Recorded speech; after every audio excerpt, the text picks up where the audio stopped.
That's just one of the songs that inspired a generation back in the 1960s.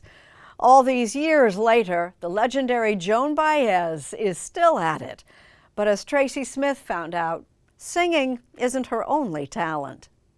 Well, as I remember, your eyes were bluer than robin's eggs. My poetry was lousy, you said.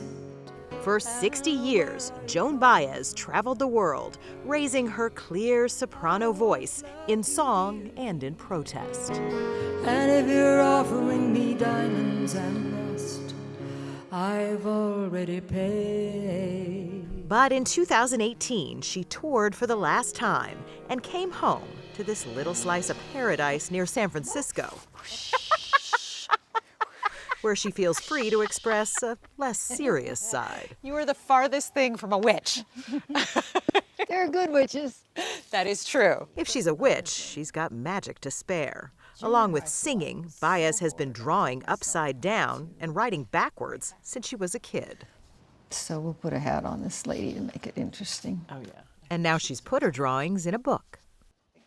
There's Paul Simon. Oh, yeah, Paul Simon. That's great. She's also been painting portraits. And Willie. Willie never got finished, but it's definitely Willie. And she's taking a fresh look at herself in a new documentary opening in theaters nationwide next week called Joan Baez I Am a Noise. Did you know going in that you would reveal these secrets? Going in was, why don't we do something about Joan's last tour? And I decided I really wanted to leave an honest legacy, about everything. And so that's when I gave the directors a key to my storage unit.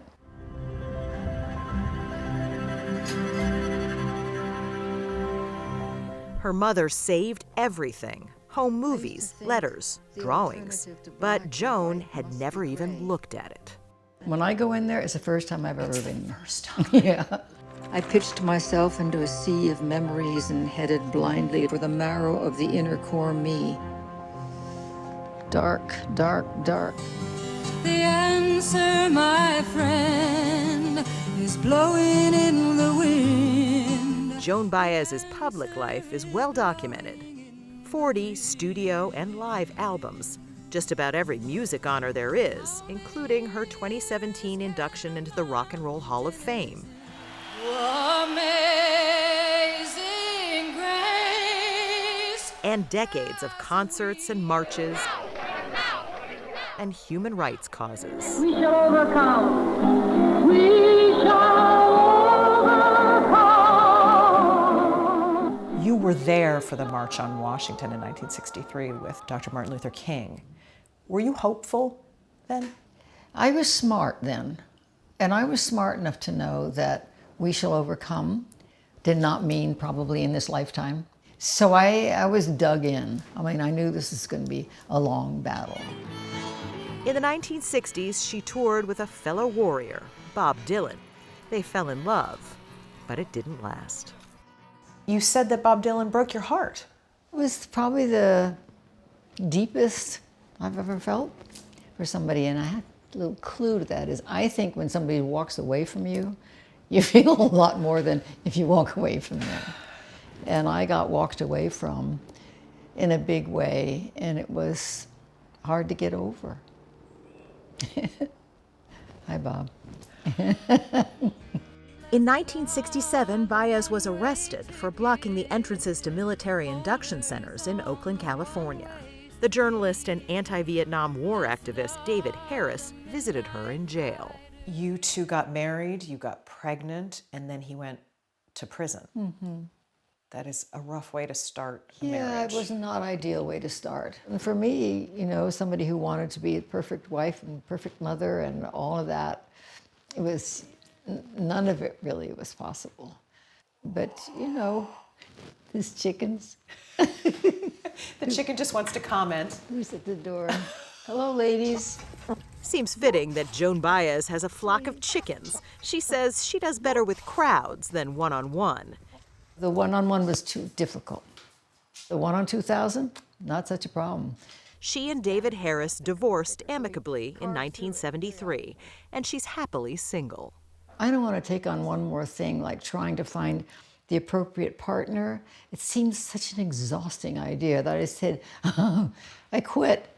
Baez and her son Gabriel have stayed close. But she says her relationship with her own parents was complicated, and her mental health often suffered. I walk out on the stage and he said, oh, she looks so peaceful. Exactly the opposite of what was going on inside.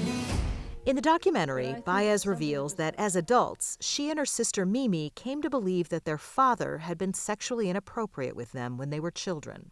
She can't remember all the details, and her parents both denied it happened. Many parents who've been involved in this cycle and their kids accuse them, they don't remember. I wanted to remember. I couldn't until I was 50 years old. And they blocked it out. But now that her parents and her sister are gone, Baez felt it was a secret she needed to share. Most people with a lot of this stuff are not going to talk about it. And then you can't really heal, I don't think, without being able to express yourself. The letting the secrets out and the way we did it has opened some doors for people, which is like icing on the cake for me. Say when. When. And here's another, less painful secret she's just now sharing with us. At 82, Joan Baez has a new voice. I've discovered really recently that I'm happy in this little pocket of vocalizing. Where is it? Can you? Low, it's really, Low? really low, yeah. Maybe a blessing? It's a blessing. I've been enjoying it. I'm not the one you want, babe. I'm not the one you need. That's It Ain't Me, Babe by her old friend Bob Dylan. You're looking for someone who will promise never to part. Joan Baez is still using her voice in other ways, too. In June, she went with a children's nonprofit to Ukraine. Gracias a la vida. But the woman who spent most of her life on the road and in the trenches has found a certain quiet she never knew before. Are you at peace? I would say, yeah. I'm able to conduct myself in a certain way that I feel at peace with a lot of things I wouldn't have dreamed. I finally realized I don't have to solve everybody's problems and make world peace and do a concert all at once, you know. What a relief. I can breathe instead.